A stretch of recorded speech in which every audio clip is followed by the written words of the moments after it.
hear you if you speak loudly, and they'll chime in when they have a moment to either offer a presentation or ask a question. So thank you for working with us on that. Jill, you want to kick us off? Sure. Well, it is just really, really amazing to see this whole group together. Certainly with this group the first time, and I don't know when the last time is all of the team members got together. It really shows how robust this movement within government is. And I think just looking over at this breakfast table gave me a kind of a visual of why we're having this time together. I mean, you just see the diversity and the richness that can be brought together when we gather, and all the exciting things. So I'm thrilled to get a better picture into things, and just very excited that Jay has given leadership to saying this is certainly something that's a part of every center working together to do what we're trying to do. So Jay's going to give a little welcome, and then we're going to plow into the program. Very good. Thank you. It was so nice to greet each of you. What a nice way to start the day, because of the valuable work that you do and the spirit with which you bring energy and vision to this work is an inspiration to us. It is a fulfillment of what President Bush had in mind. He created this initiative. We're going to talk about that for several hours this morning, and we're going to talk about what we've done and what hills we have yet to take. There are 590 or so. Who's from HHS? Has a clock on their desk. Did you check this morning or yesterday how many days there are left? Secretary Levitt has given you, I think, a digital reminder of that, because this is an administration. What is it? Greg still has the clock. Oh, Greg has the clock. Secretary Levitt has given them digital reminders because the President has been very clear that we are going to fulfill this agenda of compassionate conservatism until we turn over the keys. And then, hopefully, there's work that extends well beyond the time that we're privileged to serve in the offices that we occupy. So that's what we're going to talk about today. This is a historic gathering because this is the first time, I think literally, that we've all shared a room together and talked about our activities, our dreams, our frustrations. That's allowed, by the way, because in order for us to get from here to there, we're family here. And we need to be able to talk about what's working, what isn't, and why. There was an event this week earlier, I think it was this week, at Sojourners. I don't know if you caught that on CNN or read about it in the clips, but the three leading Democratic candidates spoke about faith, what it means to them. After the event, if you read the Roundtable on Religion and Social Policy analysis, you see that the candidates' teams talk even specifically about this initiative. And that was a historic moment, too. I think what it signals is that faith in the public square is more respected. Certainly it's more acknowledged, and it's better understood in large measure because of what you do in your agencies and what this president has said and what he continues to communicate, which is that private actors, employers and nonprofit organizations, and indeed faith-based leaders operate in the public interest when they serve a neighbor in need. And we've given language to that, we've given vision to that, we've given energy to it. And yet, Jim Wallace, actually, who, this is going to be a political statement, it's just an observation, Jim Wallace, who organized that event, was asked by the media what he thought and what the candidates, about what the candidates had to say, and he said that he had a question, actually, that he was going to ask Barack Obama about the faith-based community initiative proper. He wanted to ask Barack because he thought Barack has given the most sort of thoughtful analysis to church-state separation issues, and indeed comes with a presumptive energy about faith-based charities. And what Wallace said was, this faith-based and community initiative is a really good idea. But then, he said, it's been poorly administered. It's been done the wrong way. He didn't elaborate. Well, that gets my blood pressure way up. He's right. It's a really good idea. And what we'll talk about, today are some strategies. We won't be digging through a lot of old history, but I think we should acknowledge that we, of course, didn't invent this work. We did start a presidential initiative on top of it, but historically, America has solved problems through private enterprise, through neighbors caring for neighbors, through nonprofit organizations. When I give remarks, I oftentimes comment on the fact that there are 1.5 million nonprofits in America, and the combined revenues and collected asset base of those nonprofits, if those nonprofits were a country, would be the 6th largest economy in the world. That's a big deal. this sector that we're interested in, that your agencies do their business through. These nonprofit organizations, secular or faith-based or some variation on that theme, are the ones that carry out so much of the services that your agencies are organized to address. So they've been a terrific partner of ours for a long time. What this president has done is given a vision to multiply that effort. And what we do in this work is operate under the premise that there is more need than there is supply of effective compassion. And that's not good enough, because when children go home hungry, or when they are uneducated or disadvantaged in life, that is a reflection of us as a society, and it doesn't have to be that way. And so this, when the president uses words like this initiative is really a determined attack on need, that's what it's all about. And what Jim Wallace doesn't get, and this still isn't a partisan statement, but it is a passionate statement, is that we are multidimensional, we are dedicated on that premise, we work every day, you all do, toward that purpose, to make what I just said less the case, that there will be less of a gap between need and supply, not only of more compassion, but effective compassion, a government that works effectively, federal, state, and local, that's more tailored to needs, whether it's in the Gulf region, or rural America, or urban America, or sub-Saharan Africa, through smarter policies and better investments and stronger partnerships with these NGOs or nonprofits, we'll reach the underserved or the unserved in ways that have never been done before.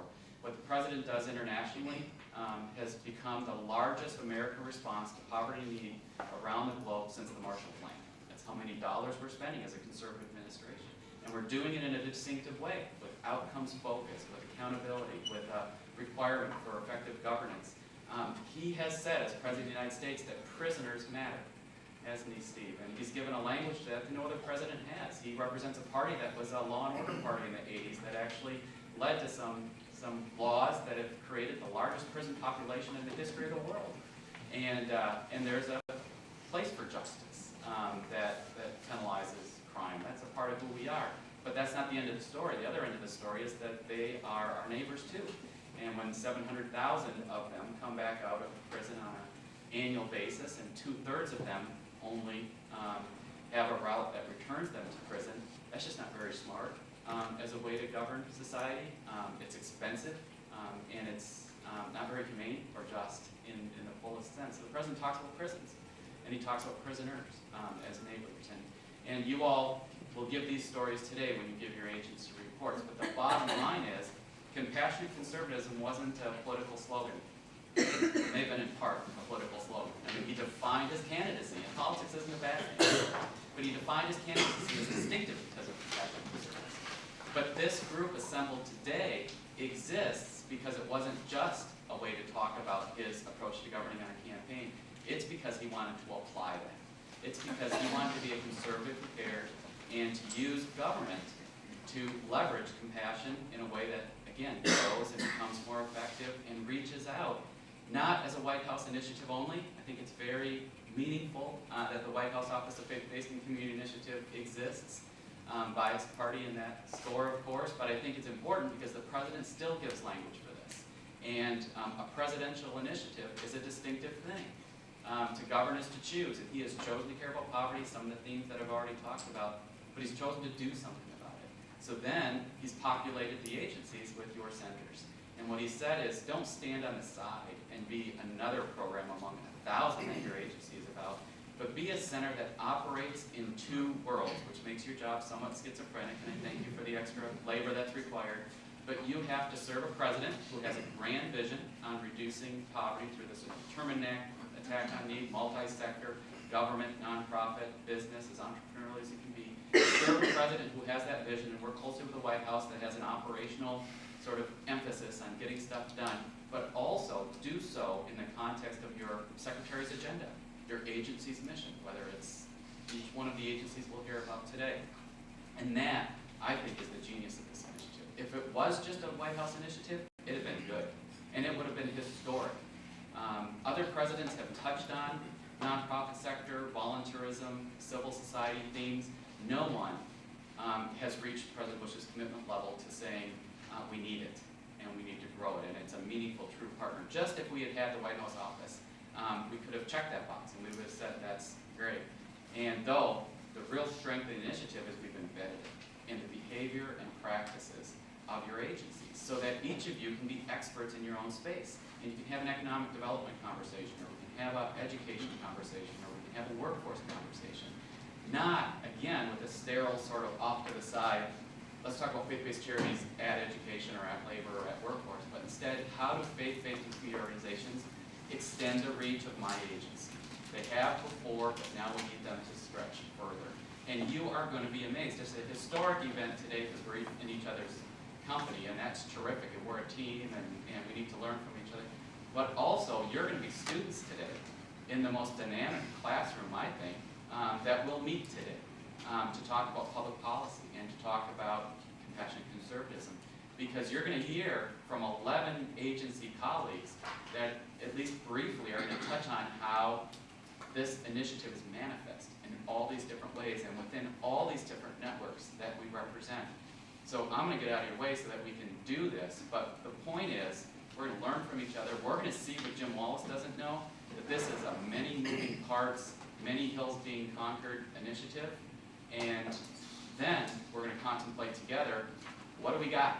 You know, what is the collective that is this initiative? We do have 590 days or so. How do we shift emphasis to be able to expand our own vision, even about who we are as an initiative? Let me say one other thing contextually about where we've won and where we have yet to go. We've organized each of your agencies around the first question, which is equal treatment. We've talked about the discrimination against faith-based charities and the need for us to level the playing field. And each of your agencies, therefore, undertook an audit, and you've investigated the policies and procedures in your agencies to identify those barriers. You each, Homeland Security soon, right, will adopt a rule that says we're on the other end of that, we're correcting things in our agencies. That is such a big deal that we've done that. That is such an enormous undertaking to begin with, to do that study and to change rules. Lobbyists make a whole lot of money in this town to change one rule, or to try and change one rule. We have changed so many rules and regulations, and then you've had artful conversations within your programs and how to better fit into the existing operations. If we had only done that, too, that would have been victory. We could have declared victory, saying that government doesn't behave the same way anymore. The culture changed because the president talked about this and created a new understanding. We changed government.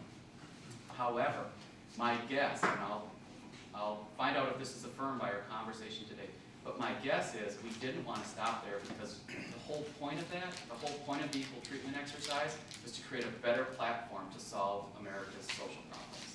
And with a new way of doing business, by having a broader door, opening in the door for faith-based charities, and a smarter conversation, not only in your federal agencies, but in the states, about how these private actors, how faith-based charities in particular, could extend their mission, or put another way, could be a tool in the toolkit for these public officials to better address the needs that their mission says that that's why they exist, to address those problems.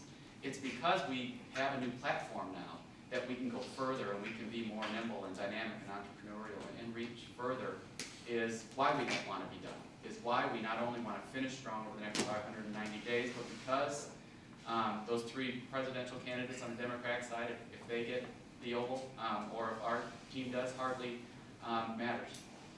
It does matter, but not as much as the behaviors and practices of your agencies, the state and local officials that are now getting it and behaving and practicing a different way, our international partners, and most importantly, the community leaders who actually are getting this stuff done, the nonprofit leaders themselves that get new energy, new respect, new credibility, new opportunity, because we've done this initiative, and because together we have a different type of operating system in state policy and in the way of addressing these needs.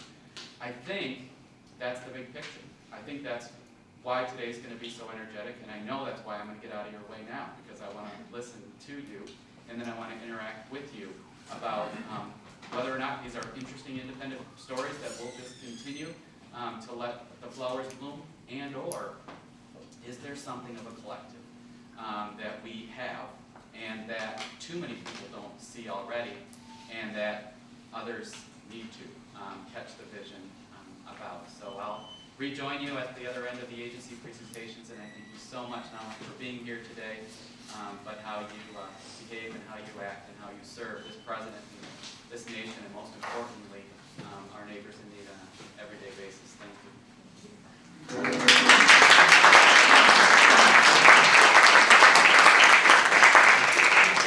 Okay, so now is the time when each of the centers is going to be sharing a window into what they're doing. Of course, we all know each of the centers could easily present for an hour on the accomplishments, the exciting things, the hills ahead. And really, since we've got 5 minutes, what we want to do is maximize the opportunity for each of the other centers to kind of understand what are the assets and strengths and exciting things that are going on in your center, so that when they're working with nonprofit organizations, they know about resources that can be drawn upon in your space. And so that'll be kind of the focus of each of these 5-minute presentations as we go around. And what I'm going to do, since the time is tight, right, and we've got way more material than we could cover, what we're going to do is, I see that Elizabeth has a red purse there. Is that your red purse, Elizabeth? The red purse is a symbol that 5 minutes is up. It's not a gong. It doesn't mean that you haven't been doing a great job, but when it's held up, then just try to work it towards resolution as quickly as you can, okay? And speak loud. We have people on the phone, and we're taping it for our colleagues that could not be here. So if you think you're speaking loud, you're probably not. So just speak loud. Jen, shall we go down by Jay so that the camera can get you and so can the telephone? Great idea if you don't mind. I think that's a great idea. Would that be good, you think? Okay, great. All right, well, then that's what we're going to do. And just to let you know, too, if you're kind of thinking, am I going to make it to the end of there with the break there with the bath, if we've got to go to the bathroom? Hey, halfway through, we'll take just 5 minutes to as an outlet, we'll call it. So, Terry? Oh, Therese, question? Why are you being taped? I'm not complaining, but just wondering. HBO special. Your image is copyright protected, you'll need to check with their agent. OFBCI goes wild. That's right. This is just so that other people that come into the initiative at different times, new employees and things, this might help be a part of their education. And it's also the real Cancun too. We'll be showing clips from this. So Terry, you're first, so come on up. Thanks, Jim. You want me to come up there to the front? Yeah. Okay.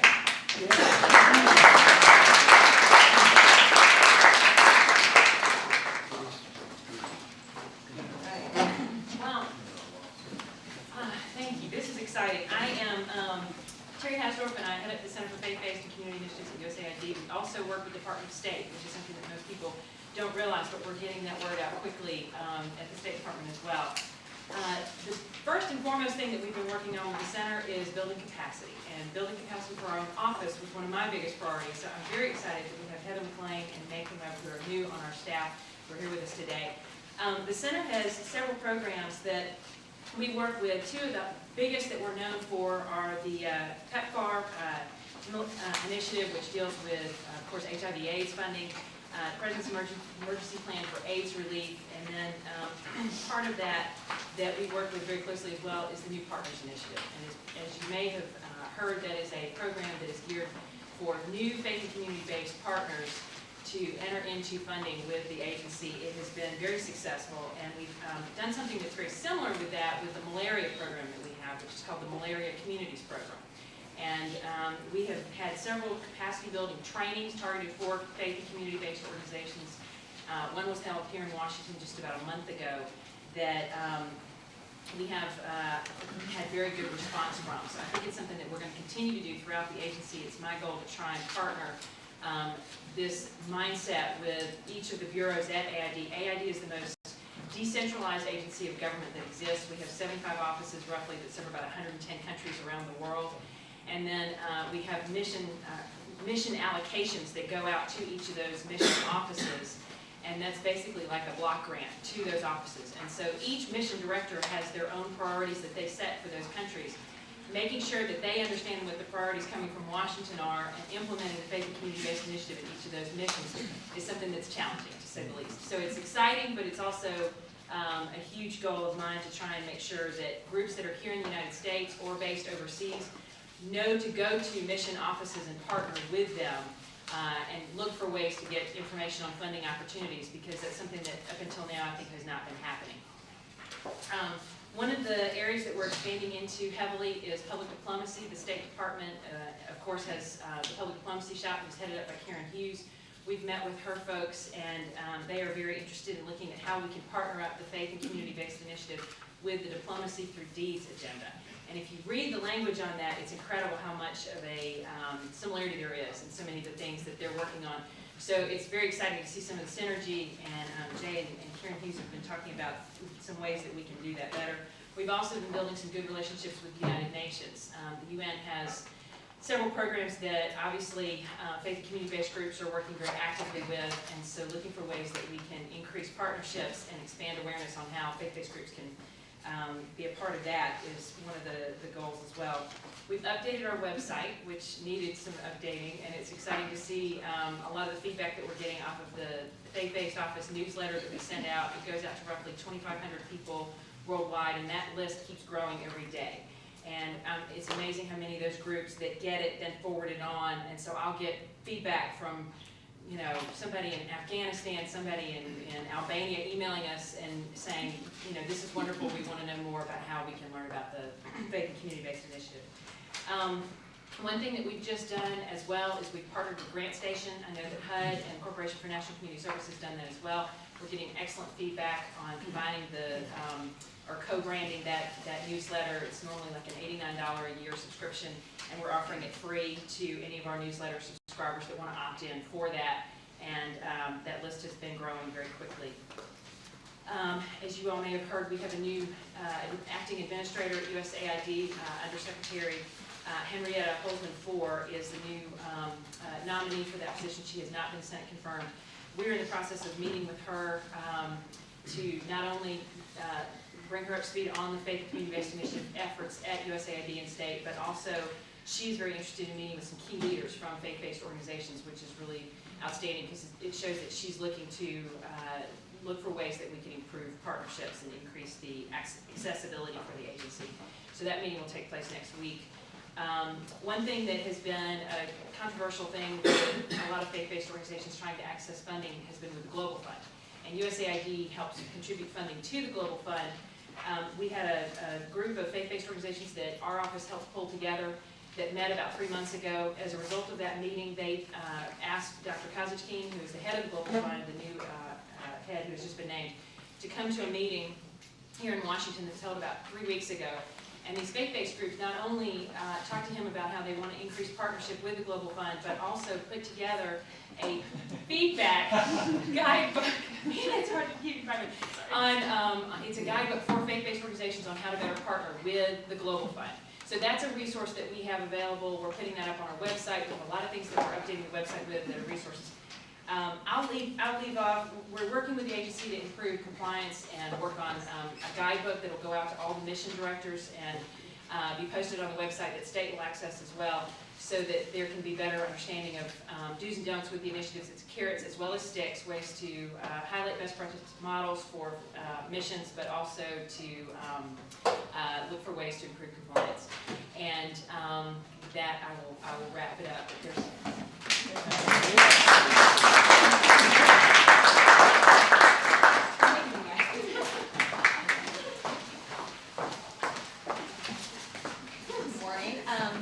I'm the director at U.S. Department of Agriculture, and that's Erin White.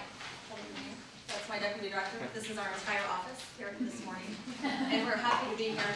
What I did, I brought a program guide that you can peruse at your own convenience. I do just want to highlight a few things about USDA, because I have to admit, I didn't even know some about these things about USDA until I was actually preparing for my job interview.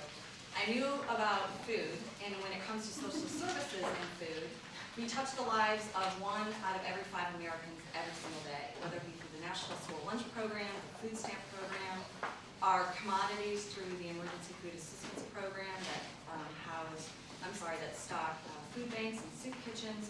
So 1 out of every 5 Americans every single day is touched by the social service food programs at USDA. What I didn't know until I arrived there is the strength of our rural development programs.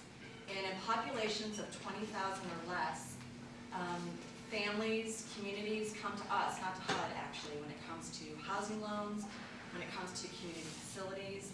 Our community facilities grant and loan programs are really key in terms of everything from rehabbing a food bank to building a battered women's shelter, really making a difference in so many communities throughout the country. And then our foreign aid programs. We have 2 strong food programs that work overseas. One of them is Food for Education, which focuses not only providing food to school children and teachers, but also rehabbing the schools. And then also Food for Progress, which again is not only providing food overseas, but really helping to monetize some of those commodities to create sustainable agricultural projects. So they can, it's kind of like teach a man to fish or give a man a fish, and we're trying to teach a man to fish. So just at your convenience, look through here. The other reason I wanted to point these programs out is because one thing that we would love to collaborate more with all of you on, something we're already doing a little bit through education, is growing some of our programs. For example, the Summer Food Service Program. School is about to be let out throughout the country, and something like 28 million children during the school year get free or reduced price breakfast and lunch. During the summer months, something like 2 million children get free meals. So what's happening to those 26 million kids in between? How are they getting nutrition? What kind of nutrition are they getting? And where are they getting that nutrition? The Summer Food Service Program provides funding to faith and community groups and so many organizations throughout the country to create these little feeding programs throughout the country to really create that safety net. So I just wanted to point out some of the programs that we have. Look through here, please give Erin or myself a call. A couple things that we're doing just in terms of strategies and innovative projects we're taking on. Jay mentioned a lot about equal treatment. One thing that we're doing, which I don't think another agency has done before, and of course we will share with you, is we're doing an equal treatment survey, not focused on the state and local government, but on those very small faith and community groups throughout the country on whether or not they are understanding the equal treatment rules and whether they are being treated fairly in the application process. It's one thing for us to go meet with certain state agencies or state folks or agencies spread throughout our satellite offices and helping them understand the equal treatment rule, but is it being transferred to the faith and community groups? Where even with the best of intentions of state agency personnel, they might, deny an application, again, with the best of intentions, but it's up to the faith or community group to say, no, I don't think so. I remember attending a conference, or I remember getting this type of material. I don't think you can ask us to change our board of directors. I don't think you can ask us to take that religious symbol off the wall. So we've created this survey. We're going to poll something like about 3,000 nonprofits. Basically, it's anybody who's applied to one of our rural development programs over the previous 3 fiscal years and really get an idea of, were you asked to do any of these things? Did you know you did not have to comply with these things? And did you bring some kind of grievance or request for review? So we're trying to get an idea of how well it's really being understood at the really local level. With our state administered programs, again, going back to the summer food program, we're really trying to, that's one of our big growth programs, really working with state agencies to help them better understand how faith and community groups can really help them do their jobs better, again, because of that gap. Also with our food stamp program, there was just a report released on June 5th. Something like 65% of Americans who are eligible for food stamps are actually receiving food stamps. That's quite a big gap. So again, working with faith and community groups to get the word out. We're doing a lot of things about federally administered programs too, changing regulations, making sure there's not preference for people who have previously participated, things like that. I can give you a copy of what we just submitted to OMB if you want to learn more. And actually, we would love to hear what you guys are doing so we can get more ideas too. But again, I will leave you with that. If you have any questions, interest, anything, we'd love to collaborate. Erin and I. Thanks.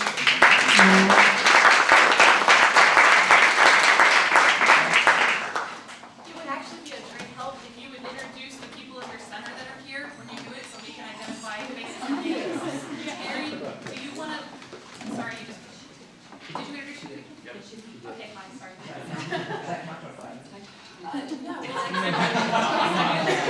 Loyalty. Sham always a negotiator. Good morning.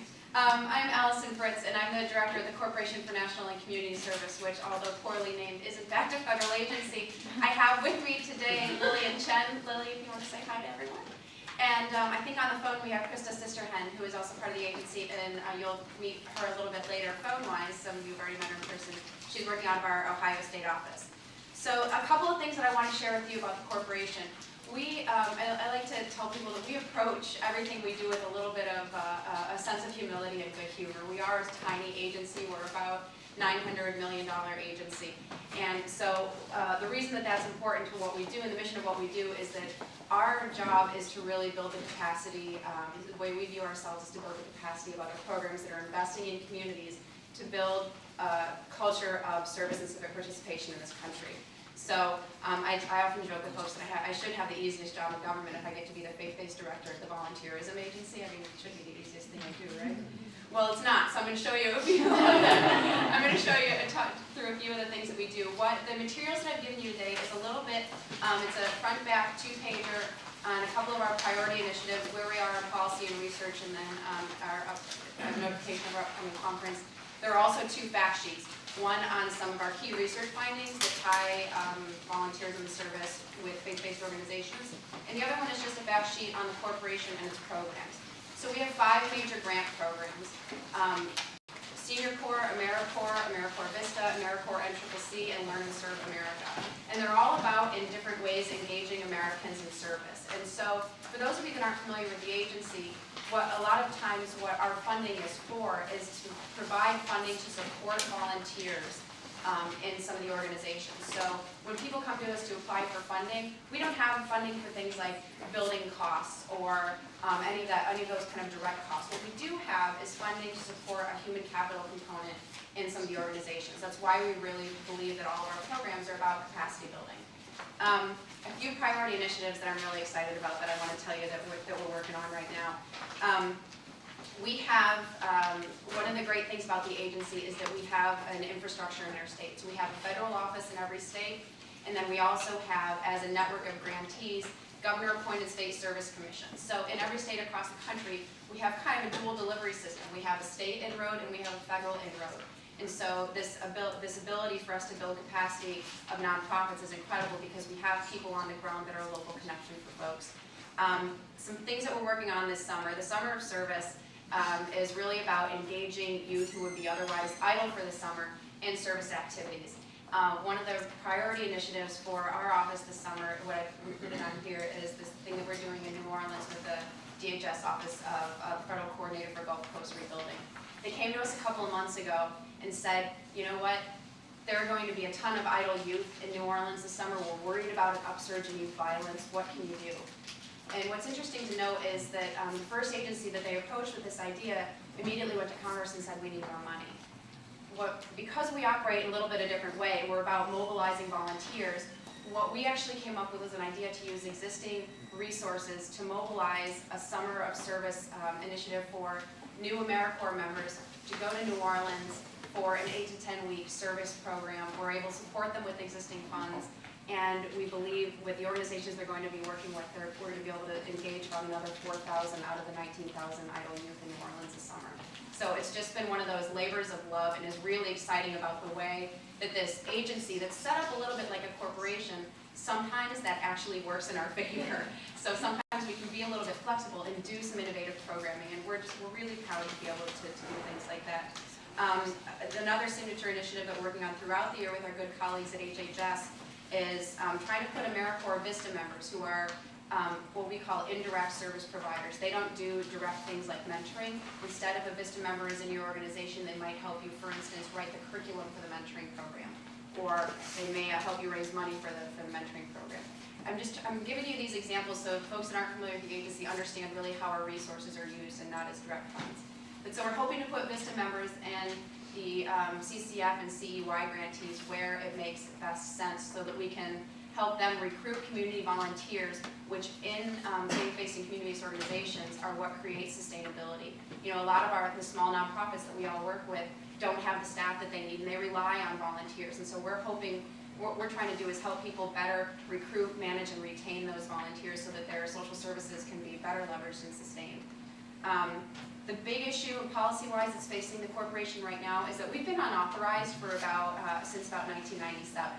And so I think this happens with a lot of small agencies. You get, your annual authorization through your appropriation instead. So we are working with the chairman of our board, Steve Goldsmith, and working with Congress to try to get reauthorization. This is a moving target, and ask me every day of the week, I'll have a different answer for you on where we are. But the other thing policy-wise that's really important for us is emphasizing service as necessary instead of nice. And I think that all of us who work with community-based organizations should be incensed when we see a great nonprofit doing great work on the ground and it shows up in the style section of your newspaper. It's not a nice thing, it's a necessary thing for people to be recruiting volunteers, to be expanding their social service. So we're really trying to change this national dialogue so people understand the compassionate and giving nature of Americans, and here comes the purse, and what that really, and how that really helps us expand our services. And then you've got a research brief, the fact sheet that ties all of this together, I think, pretty well. And then finally, the last thing that's on your sheet is our big upcoming activity is the National Conference on Volunteering and Service, which we host every year with the Points of Light Foundation. It'll be in Philadelphia the second or third week in July, the 16th to 18th, and Jay will be joining us, and we invite as many of you as possible to join. It'll be about 3,000 people, about 1,000 different nonprofits represented. So, thanks.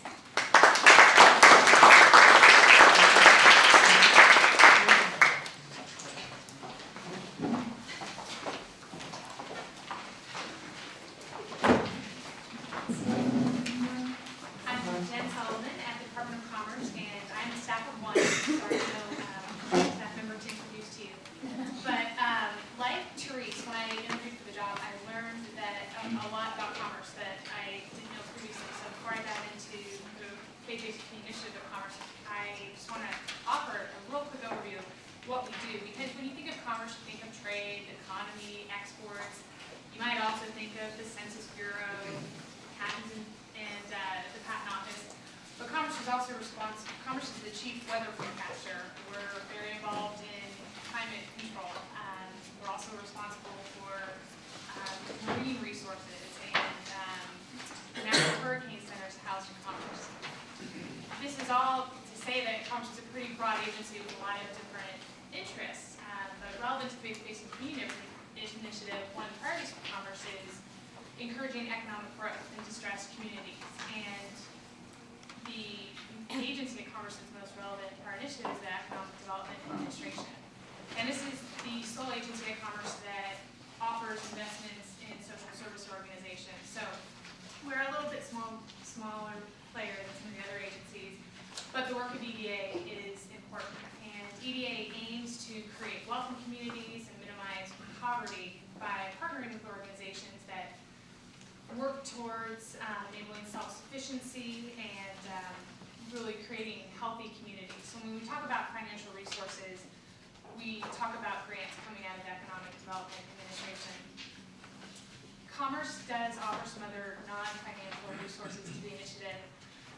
You may or may not be aware that the Census Bureau produced a toolkit for faith-based and community groups. As everyone's well aware, census data can be utilized, importantly, in grant applications. And the Census Bureau created a toolkit online that helps organizations access data that they can use in their grant applications. Another non-financial resource is our relationship with businesses. We are very interested in encouraging corporate philanthropy and engaging faith-based and community groups to partner with the private sector and encouraging partnerships between public, private, and nonprofit sectors. So we have a real short story. We're a small player, but we're very interested in engaging groups, and our main theme and main interest is creating healthy communities so that folks and the organizations that serve them can really become self-sufficient in their assistance of others.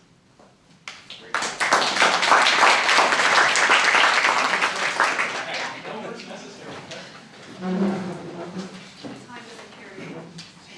That's your follow-up. Thank you, Shan Menon from the Center at Ed, and with us today also Charmaine Dunn, if you can raise your hand, Charmaine, Ty Bales,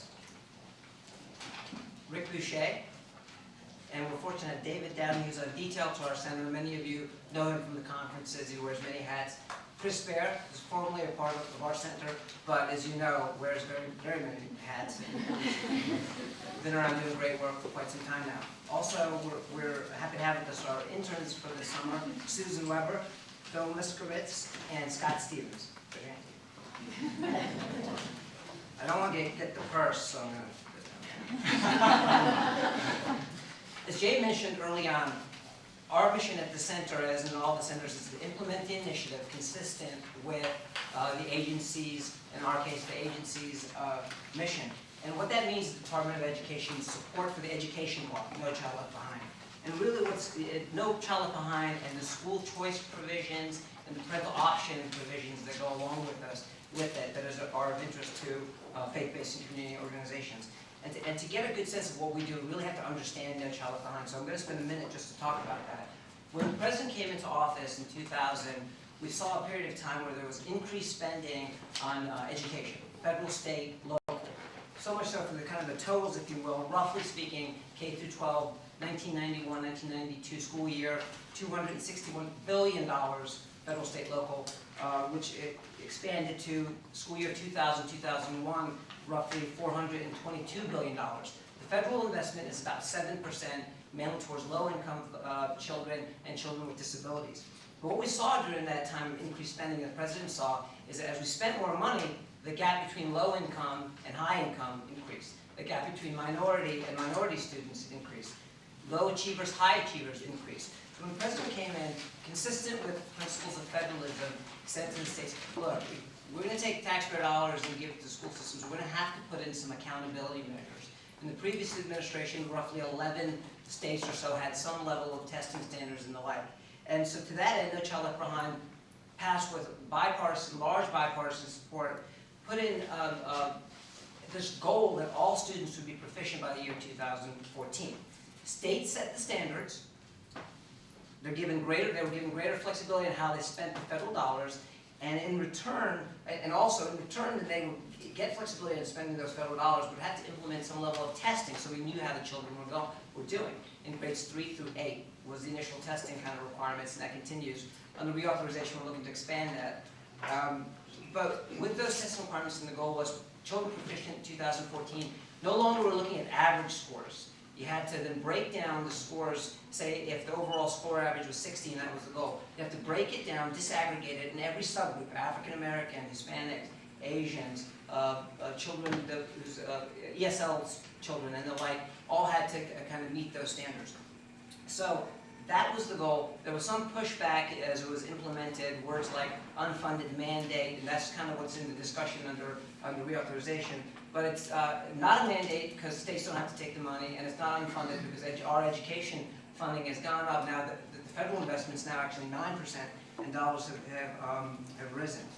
50 states have standards, and again, to the previous 11 states, where we tie in and where our center's role ties in are in the areas of parental options, because clearly faith-based and community organizations cannot be public schools. So what are the areas of public options? I'm not going to touch on our federally administered programs. We have a few of them, just a handful. Our mentoring program, we do a lot to support those efforts. But in the main, one of the requirements under No Child Left Behind, where parental options kick in, is if a school is not making or meeting those state set standards for 3 consecutive years, then parents in Title I schools, low-income schools, are allowed to have their child participate in free tutoring. It's called supplemental educational services. And I'm being very broad brush here in the interest of time, but among the providers that states approve and are faith-based and community organizations, we have a significant participation of faith-based organizations and community-based organizations in this program. They get approved by the state, go through that application process, and then they work with the school districts to offer fee-for-services. You tutor the child, a faith-based organization would, or a community organization would, and then they were reimbursed by the school district. That's one of the primary programs, very attractive to faith-based organizations, have run into implementation barriers at the local level for the first several years. Now there's a number of different efforts designed to open up those barriers and to really make sure kids take advantage of it. The take-up rate is very low. We look at roughly well, low. And we're looking to under 20%, and looking to really highlight that program. And there are a lot of suggestions to improve it during reauthorization. In addition, there are other choice provisions that were put in. The administration encourages states to, and supports it with some dollars, to invest more in charter schools. Also, there is a public school transfer option that's a part of No Child Left Behind, but again, is not utilized very well. The word has not gotten out properly in the main, large measure, with respect to why that program hasn't taken off. In addition, revolutionary in the area of education, there's a federally supported and federally funded school voucher program in the District of Columbia. Right now, it's going to its third year, where 1,700 to 1,800 children can pick the school of their choice.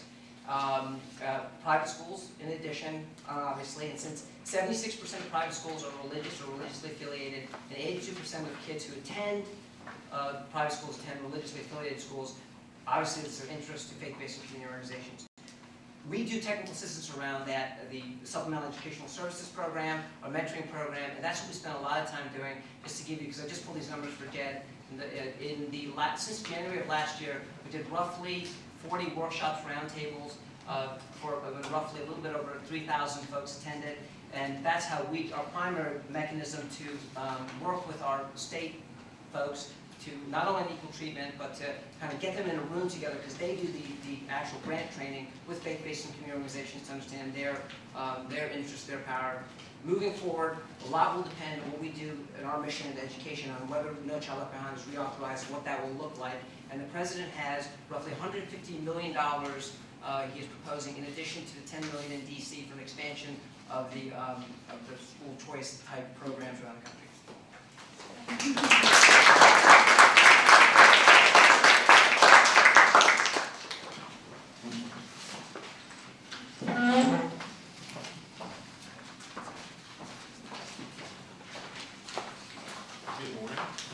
I'm Mike Costigan. I'm with HHS, and our team is over here. We've got Elizabeth Robertson and Kimberly Conkle, and we have brought some interns with us, Megan, Kelly, and Chris, who, despite the fact that he goes to Notre Dame, seems like a pretty good guy. We're missing two folks. Ben O'Dell, I believe, is on the call, and Jeff Schmidt must have eaten something like what the President ate. He seems to be a little under today. And I think it was Terry who mentioned capacity building. We're trying to do some backfilling of positions, do a little bit of capacity building within the office as well. Unfortunately, a bum named Christopher Lindsay took a job in the private sector, so we're going to continue to do that. But congratulations on that. Basically, since we're the largest organization, we are spending a lot of time managing and administering our grant programs. We've got, they basically touch on three things: capacity building, mentoring, and expanding choice. Our flagship and our largest is the Compassion Capital Fund, which really is all about building capacity for organizations, making sure they're hiring the right folks and know how to do that, making sure they know how to implement their agenda, and also one component which we believe is important is they learn how to raise money privately, so that hopefully in time they'll be able to kind of work their way off of government funding and do it on their own.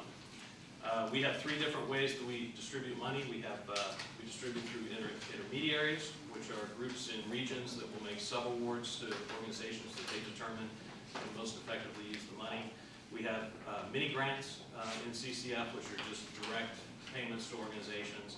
And then Communities Empowering Youth, which strengthens community coalitions working to combat gang activity. Something new on CCF is Administration for Children and Families has recently done a retrospective evaluation. That'll be coming out sometime soon. It's already been cleared through ACF and doesn't face any hurdles within HHS. A couple things that are important about it, a couple early findings are that it appears that as many faith-based groups are participating as community organizations, and it appears that a majority of the faith-based groups said that they saw an improvement in their organization as a result of this grant money. So we look forward to getting that out. Our second major program is the Mentoring Children of Prisoners, or MCP. That provides money to urban, suburban, rural, and tribal populations for people whose parents are incarcerated. They've had 56 57,000 children have been served under this program. It's basically designed to provide mentors for these kids whose parents are put away. Something new on that is we are announcing a voucher demonstration program under MCP. The funding for that will go to one organization, which will compile a national database and make decisions about who can receive the funding. It'll be about $30 million over 3 years.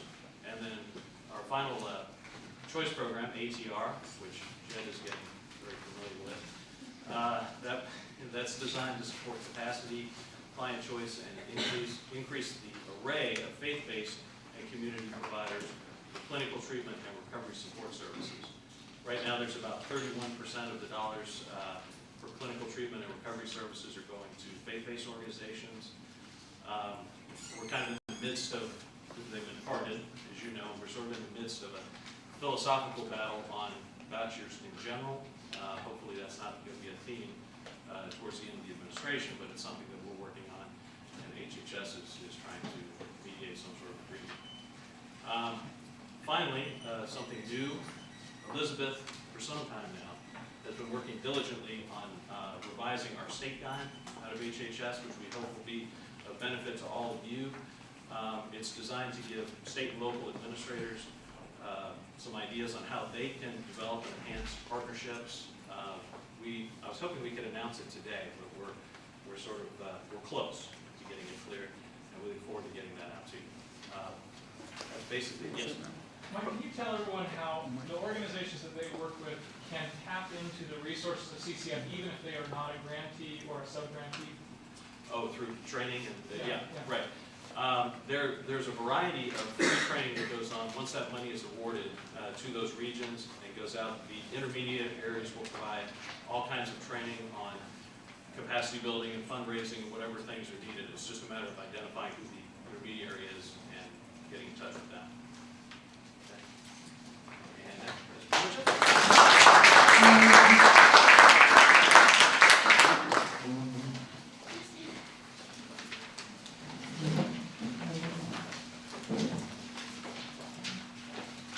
Good morning, everybody. I'm Keith Rothfuss. I'm with Homeland Security. With me today are Greg DeNapoli, who's our Deputy Director, and our latest addition, Captain Leroy Gilbert, retired U.S. Navy, joined us a few weeks back, who's helping us with outreach activities.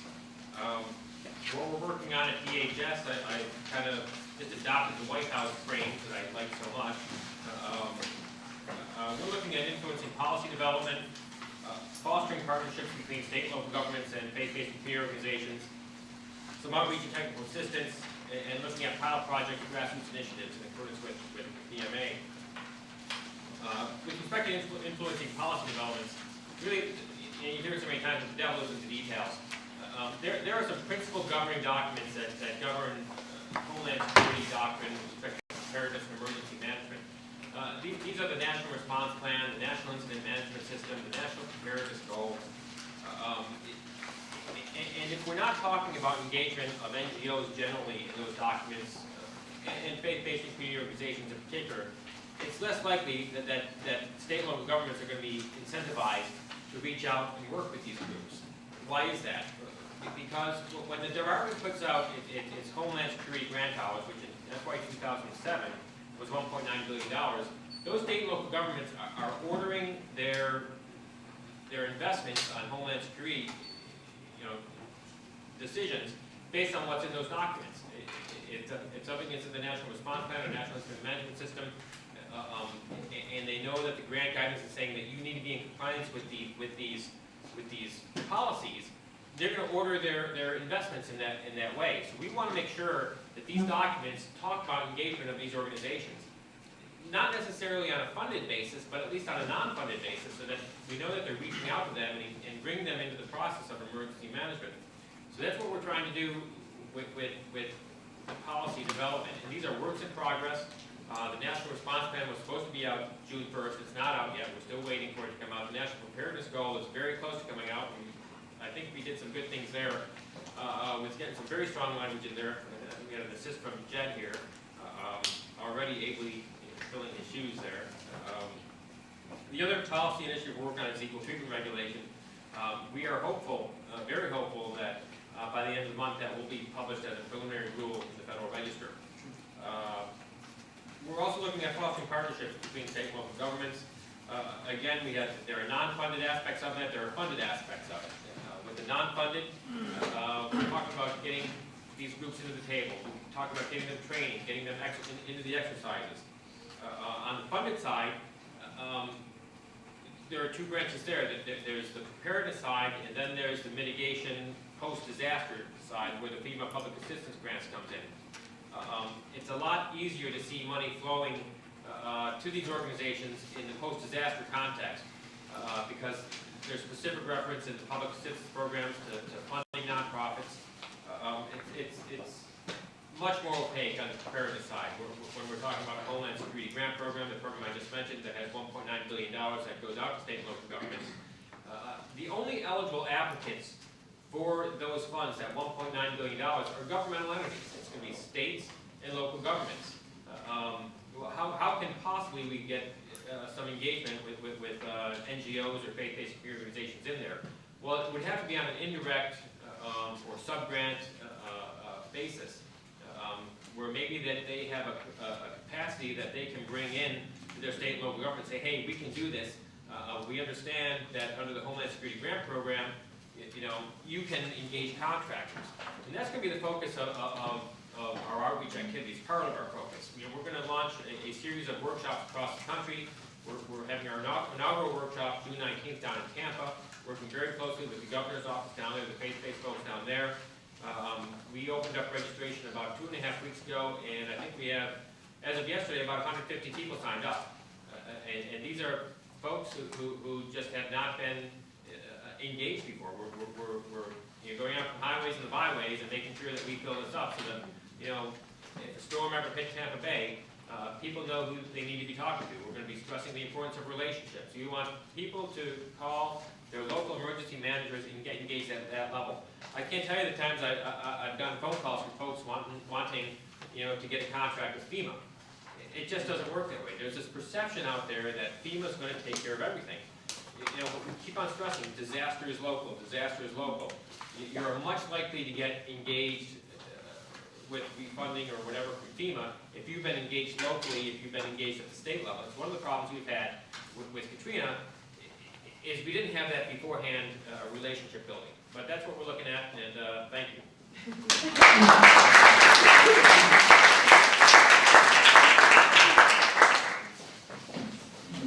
Good morning, my name is Ana Maria Farias. I'm the acting director of Faith-Based COD, as well as now the acting general deputy assistant secretary for all the grants. Staff, the wonderful staff, we have Yvette Moore, administrator and program officer, BJ Douglas, who knows everything there is to know about HUD.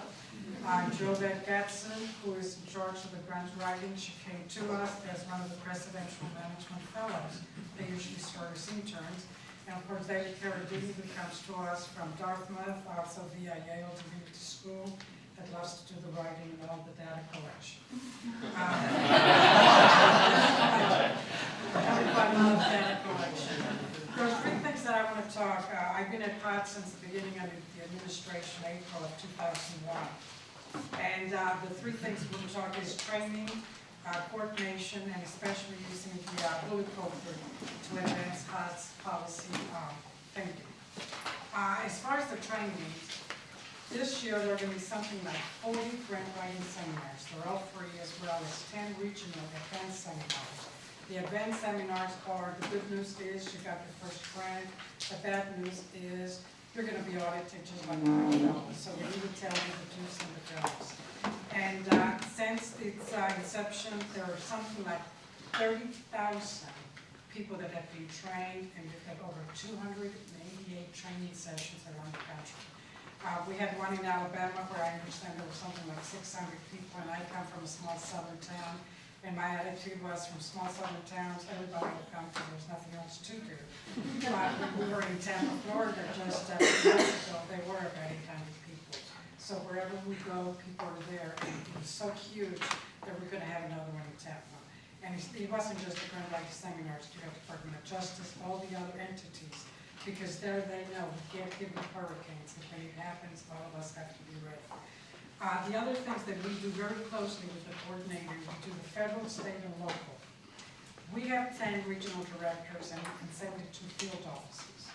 Our office of policy, field, and development, they provide 20% of their personnel staff in 72 field offices spends their time working with faith fairs.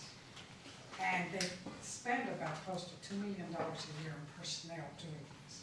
It does help that the person who was in charge of that used to be at one time a special assistant. So when I went over to faith-based, she didn't complain anymore. She just continued to do what she needed to do.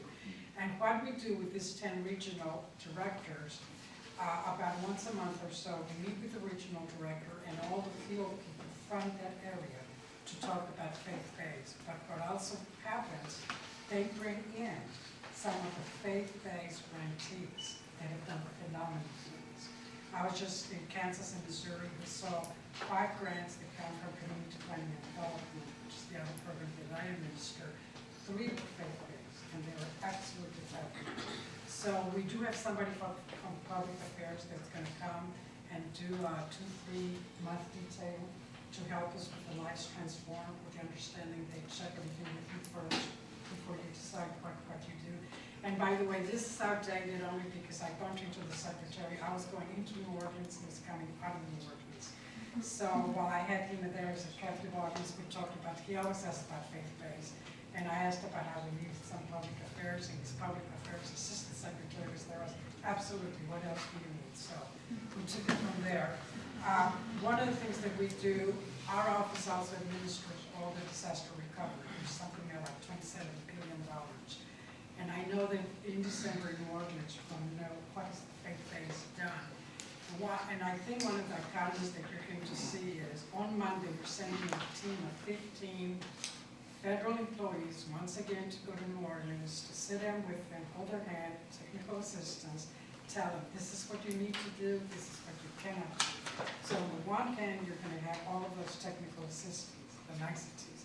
On the other hand, you're going to see bus loads, people that come in, faith-based and community initiatives to do the actual building of the homes, while a governor and a mayor are fighting amongst each other.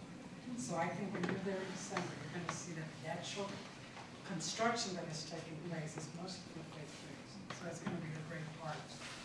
Very quickly, the bullet pulpit.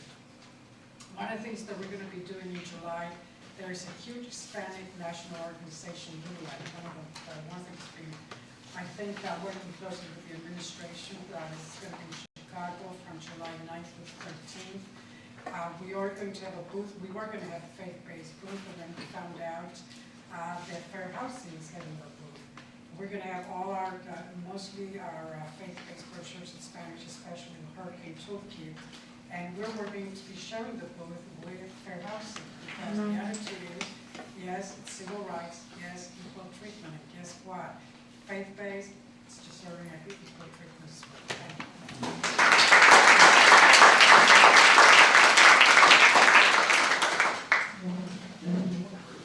After Steve goes, we'll take a 5-minute break. So, Good morning, I'm Steve Garland, Justice.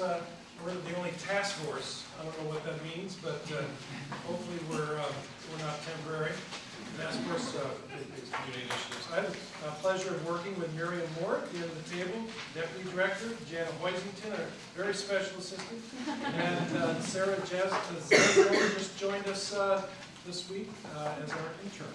So, and I think, who knows this week who we learned is pregnant? Me. Now that I have your attention. Yes, it is due to elevated hormone levels. We know that me, the giant panda at the Capitol Zoo, pregnant. Now, chew it all up right now. You have a two-sided page, and I'm not going to read that to you. I want to just emphasize a few things that our center can perhaps do for you.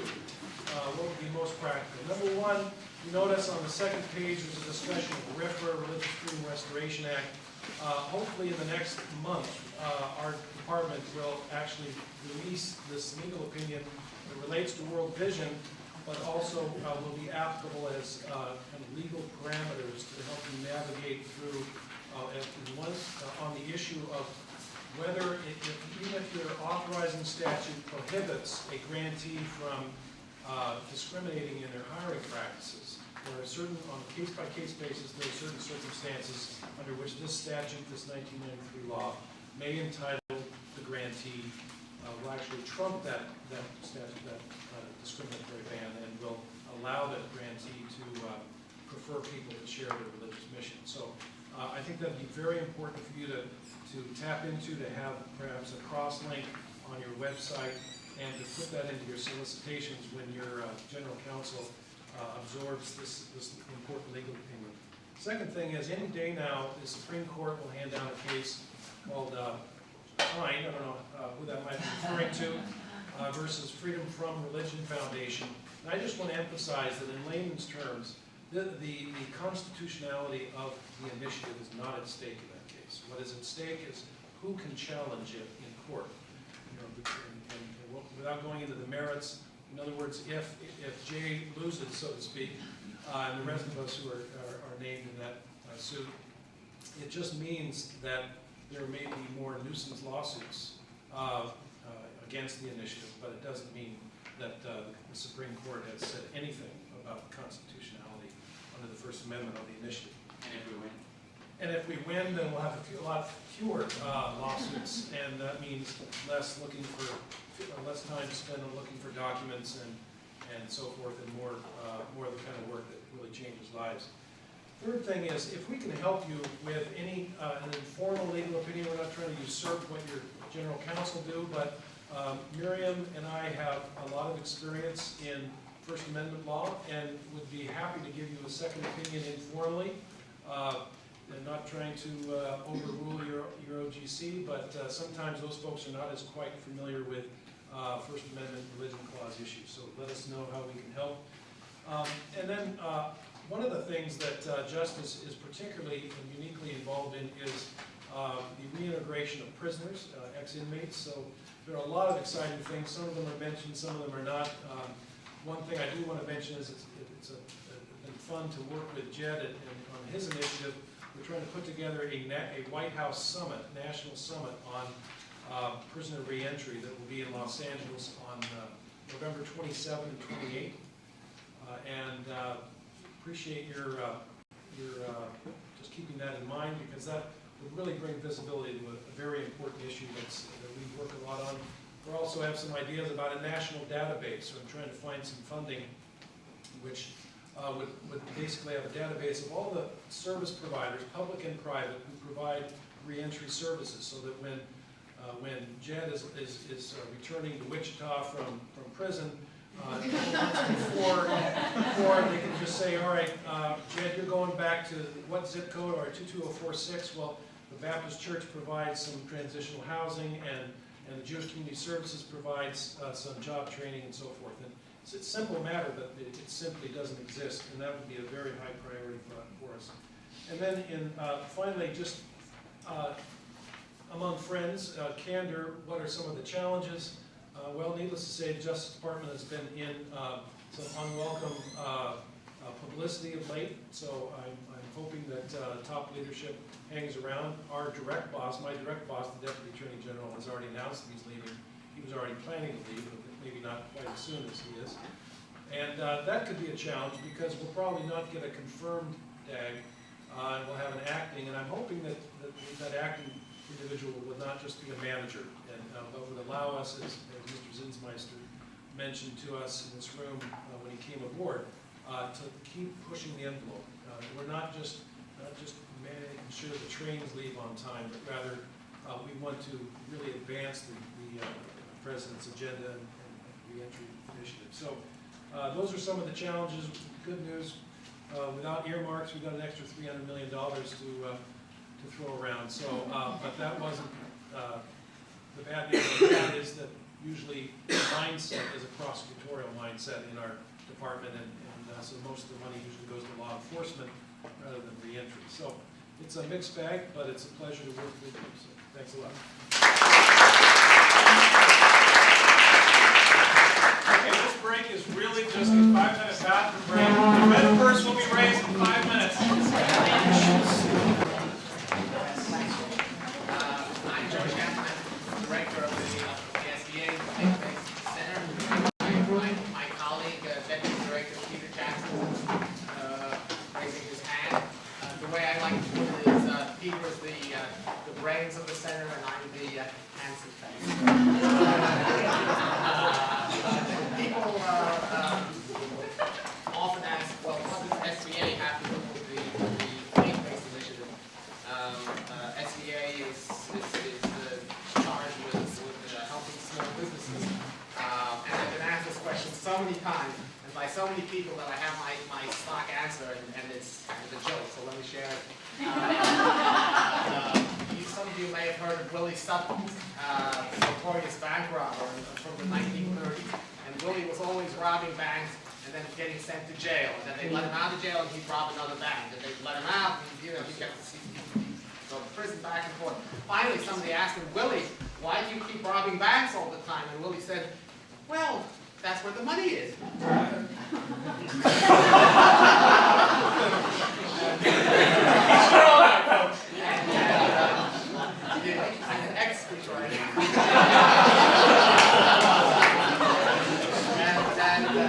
And so the punchline is, and why does SBA go to faith-based and community organizations? Because that's where the future entrepreneurs are.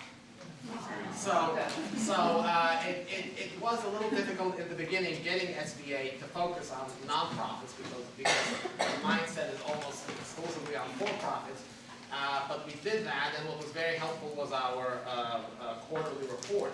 We asked all the district directors, and there are 68 of them all around the country, we'd asked them to tell us what they're doing and give us a detailed, we had a detailed questionnaire that they had to fill out. And in the beginning, about 2 years ago, we didn't get much of a response. But lately, all 68 districts have been responding, and we have a pretty good outreach program. And so I guess the first thing I'd like to tell you all is each SBA district now has somebody who's responsible for the faith-based and community initiative. And if there's anything business-related that you come across, please consider your SBA, your local SBA district office. Please consider that your partner. The second, talking about partners, we have this organization. They don't work for SBA, but they're our resource partners. We help fund them. That's called SCORE, Service Corps of Retired Business Executives. And there are almost 11,000 of these former business executives in 389 chapters around the country. And they do mentoring. They do one-on-one mentoring with people who really want to gain some financial literacy and want to start their own businesses. And they have been active, even though their main focus is on for-profits, they've been active with nonprofits as well. Some of you may know that at the regional conferences, they hold a session, they run a session on capacity building. They publish a booklet on how nonprofits can be more effective and be run like businesses. And that would help nonprofits get grants if they can show that they are more efficient. And again, SCORE is a resource that other people have used. I know the Department of Education has. And again, please consider them a potential partner of your own. Finally, I want to talk about the Joseph Center. The Joseph Center is one of 12 small business development centers. Small business development centers are another SBA resource partner, and they're mainly located on college campuses. But you can imagine lots of people from underserved communities might be hesitant to go to the Wharton School of Business, let's say, for technical assistance, for training. But the Joseph Center is a faith-based business center, a biblically based business center.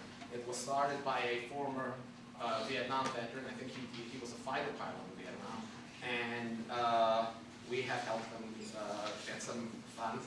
And actually, they're one of the best small business centers around. They've been doing great work. And now it's only in Illinois. Now we have to work on the other 49 states. Thank you.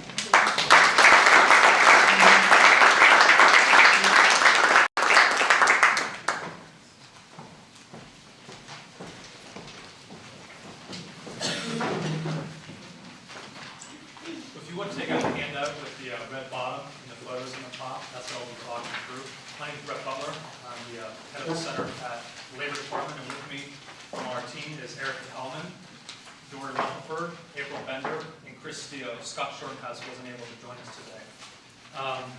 But as you can see the outline, it's a bit ambitious, so I'll talk quickly before the red person appears. The Department of Labor is primarily governed and funded by the Workforce Investment Act. And that means the money, we have about $300–400 million of discretionary funds at the federal level. Most of the money goes down to the state workforce agencies and workforce boards, then down to the local workforce boards, and then down to the one-stop career center system. So that'll give you an idea of sort of the strata of the workforce system overall. Our job is to help them get closer to their goal of universal access to training and jobs, which it sounds ambitious, it is ambitious, but it's also, we're not there yet. And so we try to work with faith-based and community groups to help them to collaborate with that workforce system better and to support that system using their unique strengths. But three things I want to focus on this morning are driving it down, empowering grassroots FBCOs, and prisoner reentry work that we do along with the Department of Justice and some of HHS. Institutionalizing the initiative at DOL is about the boards and the one-stops seeing the value in FBCOs at the state and local level. So we're doing several things to help with that, help that education process, help that learning process. Some of the stuff that we do was developed at the state and local level, and we just copied it at the federal level. But looking at B on Shared Network, that's a two-pronged project that we started a few years ago.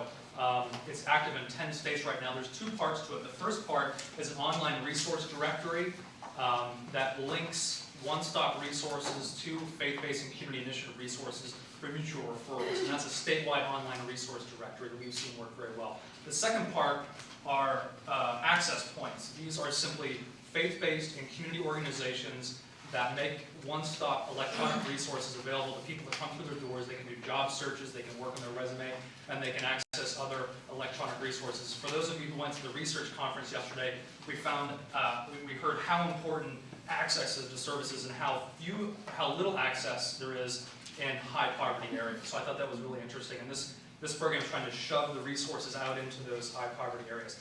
Project Reach Out is a 6-pilot site project working with workforce boards. CECO is a nationally recognized one-stop provider, and they are working with those boards to create managed networks of faith-based and community organizations to meet specific needs in those workforce areas. Every 2 years, each state is required to submit a 2-year strategic plan on how they're going to spend their Workforce Investment Act dollars.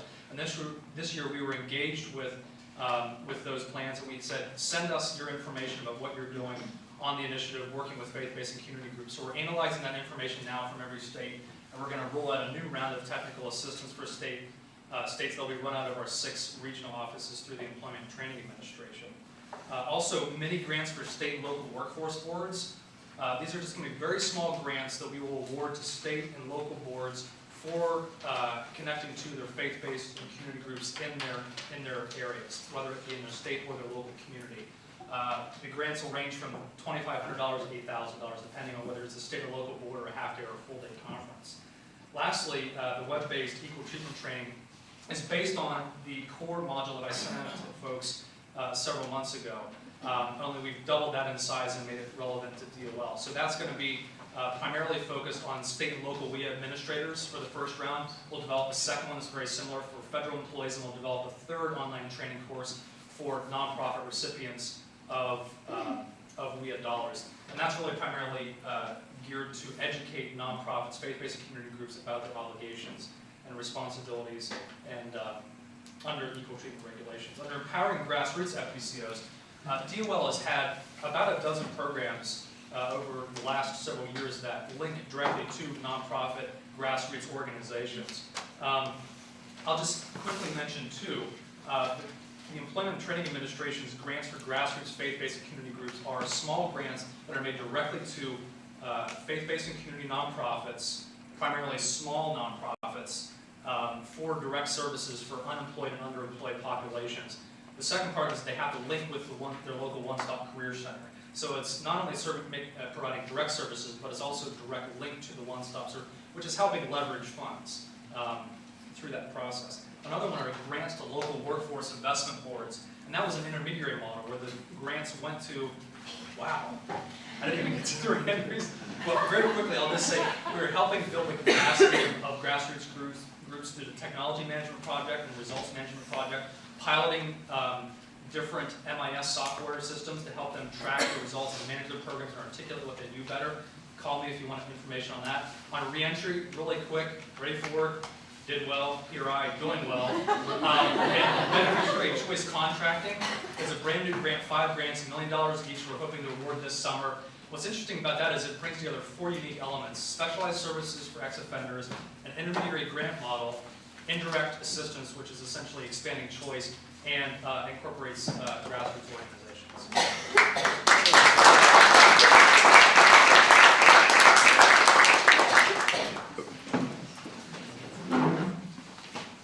Good morning. I'm Stephen Dillard. I'm the Deputy Director for the VA, Department of Veteran Affairs. Darren couldn't be here today. He's building capacity in St. Louis, literally, with the Lutheran Church. I just want to give you a little background about VA. We're a large organization, like 230 employees. We have a regional offices all over the United States. And also we have 3 major administrations. We have NCA, which is the National Cemetery Administration. We have VBA, which is Veterans Benefit Administration. We also have Veterans Health Administration. And through those administrations, we build capacity and build partnership with communities as well as empowering veterans. So today I'm going to talk about 4 areas, to be pilots and results, outreach, as well as new opportunities, and also going to talk about expanded grassroots connections. Also, you have this in your packet, a brochure. So we'll just go ahead and talk about that. What we have 3 pilots. We have Restore Vision for Homeless Veterans. And what that pilot does is restoring vision for homeless veterans to provide them eyewear. And we partnered with manufacturers as well as faith-based community organizations. So we had a lot of success. To date, we have like 29 eyeglasses that we provide to veterans, and it really transformed their lives. Next, we did FBCOs into vet success. What that deals with providing jobs through VRD, which is a program in VBA. And what we do, we engage employers, inform them, and educate them about disabled veterans, and what we do with them is ask them to hire them. To date, we have over 686 employed, and we are on schedule to what we already surpassed our FY06 figure, which is 571. Our final one is loan guarantee program for multifamily transition housing. We just completed a big grand opening in also in Chicago, and what we did, we built we partnered with St. Leo's and dedicated a transitional home so that we can have veterans come in who are homeless. We have 141 units filled, and also we have a waiting list of 320. Next, I'm going to talk about outreach. What we did, we mirrored the White House model with the round tables. We had a round table in St. Pete, and we engaged all the local communities, faith-based and community organizations, as well as the Christian radio. And what we did, we invited them again with our pilot program to say, hey, you know you have a lot of veterans in the state of Florida, so we want to engage you, inform you, educate you about, hey, this is what they need, this is how they transition from IEO or IEF, which is the current theater or war we're in, and they need your help. They just don't need cookies and punch and different things over in Iraq, but when they transition back, they need employment, they need social services, so they could reassimilate into the community. Next, we do communication. We tell the VA story. And we did 2 things this year, and we capitalized on the White House conference. What we did, we filmed a video over in Seattle. We called Road to Hope. I think some of the colleagues out here have that video or a DVD. And what it is showing a veteran, a homeless veterans or a series of homeless veterans, transition from homelessness to self-sufficiency. Next one we did was the American Veteran, which is a DVD of the program, the pilot program, Restore Vision for Homeless Veterans. And what it is showing over here in Maryland, Baltimore, Maryland, is showing how the veterans, different phases the veterans went through to get eyewear. And so we got a lot of results from that. As I mentioned earlier, Darren's literally in St. Louis building capacity with the Lutheran Church. So we engaged the Lutheran Church and told them the story about St. Leo's dedication, about the transition of homes out there. So what they want to mirror that. So Darren's out there presenting and training them how they can get that accomplished. So that'd be a great feat. New opportunities. Although we only have 1 grant program in VA, which is the granted per diem program for homeless veterans. We hope to get more through OMB and in support with the White House. We have 4 new grant programs we hope to get passed this fiscal year. 2 deals with permanent housing for homeless veterans, 1 deal with rural health for homeless veterans, and other deals with employment for disabled veterans. We have an ad hoc working group committee on incarcerated veterans to somewhat mirror the prisoner reentry. They also have the rural health with VHA, reaching out to veterans in rural communities. Also, we have one big one that our Deputy Secretary is really excited about, is the VA Nursing Academy, whereas we've taken veterans who are in theater war and inviting them to become nurses, also capitalize on faith-based community organizations to make this happen. Today we have